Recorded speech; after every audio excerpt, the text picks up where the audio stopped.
একদল লোক একটা দল যদি অস্থির হয়ে যায়, জনগণের যে বিপুল সমর্থন আমাদের দিকে, পুরুষ মহিলা সবার যে সমর্থন, এগুলাতে ভীত হয় তারা এই সমস্ত কথাবার্তা তারা বলছেন। এটা সুস্থতার কোনো লক্ষণ আমার কাছে মনে হচ্ছে না। আমরা তাদের সুস্থতার জন্য দোয়া করি। বিভিন্ন পর্যায়ে দায়িত্ব দেওয়ার ক্ষেত্রে চিহ্নিত একটি দলকে সব জায়গায় দেওয়া হচ্ছে এবং ওনারা এসে বারবার বলছেন যে এই জায়গাতে দেওয়া যাবে, ওই জায়গাতে দেওয়া যাবে না, কিন্তু ওনাদের দলীয় নেতা কর্মীদেরকে দিয়ে ইসির দায়িত্ব পালনের ক্ষেত্রে মাঠ পর্যায়ে আমরা দেখতে পাচ্ছি। আমরা এগুলো ইসিকে দৃষ্টি আকর্ষণ করেছি যে আপনারা কোনো অবস্থায় এদিকে হেলবেন না ওইদিকে হেলবেন না, আপনারা একদম মাঝামাঝি থাকেন, থেকে আপনারা দায়িত্ব পালন করেন, নাইলে এই নির্বাচন নিয়ে প্রশ্ন দেখা দেবে। এই জন্য যারা এই অভিযোগগুলো করেছেন সেটা সঠিক নয় এবং আমরা মনে করি যে ইসিকে তার নিরপেক্ষ ভূমিকা পালন করতে হবে এবং নির্বাচনকে সুষ্ঠু করার জন্যে তারা অবশ্যই আরপিও এবং বিধিগত যে বিষয়গুলো আছে, বিধিবদ্ধ যে বিষয়গুলো আছে সে সমস্ত বিষয়কে সামনে রেখেই তারা দায়িত্ব পালন করবে।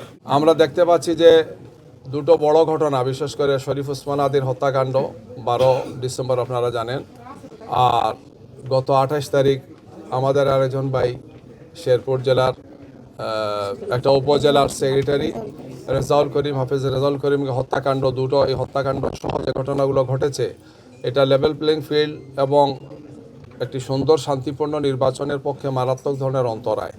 এর সাথে আমরা বিভিন্ন সময় এসে বলেছি, আজকেও তাদেরকে দৃষ্টি আকর্ষণ করেছি আমরা ইসিকে, যে নির্বাচন কমিশন মাঠ পর্যায়ে যারা দায়িত্ব পালন করছেন তাদেরকে নিরপেক্ষ হতে হবে, বস্তুনিষ্ঠ ভূমিকা পালন করতে হবে, নির্মোহভাবে তাদেরকে থাকতে হবে। অন্যথায় নির্বাচন নিয়ে প্রশ্ন দেখা দেবে, নির্বাচনের গ্রহণযোগ্যতাটা প্রশ্নবোধ হবে। আমরা আশা করি এখনও সময় আছে তারা লেভেল প্লেইং ফিল্ড নিশ্চিত করার জন্যে এবং একটি সুন্দর সুষ্ঠু নির্বাচনের জন্যে গ্রহণযোগ্য পরিবেশটাকে এনশিওর করার জন্য তারা ভূমিকা পালন করে। আমাদের কোনো প্রচারণাই রাতের অন্ধকারে না, দিনের বেলায় হয়ে গিয়ে আমাদের আমিরে জামাত ডাক্তার শফিকুর রহমান প্রতিদিন যাচ্ছেন, কমপক্ষে মানে একটা জেলাতে কমপক্ষে যাচ্ছেন প্রতিদিন। ইতিমধ্যে তিনি প্রায় আজকে সহ প্রায় 35টি জেলা তিনি সফর করেছেন। 35টি জেলা তার সফর হয়ে গেছে আলহামদুলিল্লাহ, এবং একাধিক সমাবেশে বক্তব্য রেখেছেন, সবই তো স্পষ্ট। এছাড়াও আমাদের নায়েবে আমিরবৃন্দ, সেক্রেটারি জেনারেল, কেন্দ্রীয় নেতৃবৃন্দ যাচ্ছেন, বক্তব্য রাখছেন।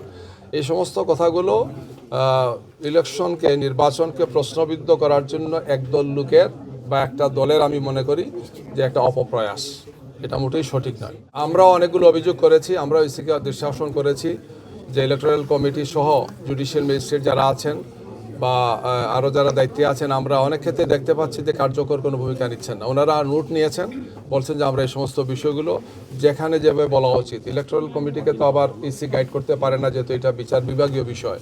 তারপর আমরা দৃষ্টি আকর্ষণ করেছি আপনাদের যেখানে বলার সুযোগ আছে আপনারা বলা উচিত, মানুষ সেখানে বিচার পাচ্ছে না। এই যে নারীদের উপর সহিংসতার বিষয়গুলো আমরা প্রতিটি বিষয় সেখানে বলেছি, তো তাৎক্ষণিক অ্যাকশন নিলে পরবর্তীতে এটা হতো না, কিন্তু রিপিটেডলি হচ্ছে, একটার পর একটা এই ধরনের ঘটনাগুলো ঘটছে।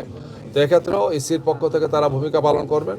আপনাদের মাধ্যমে আমরা দেশবাসীকেও জানাতে চাই যে এক্ষেত্রে সবাইকে দায়িত্বশীল ভূমিকা পালন করতে হবে।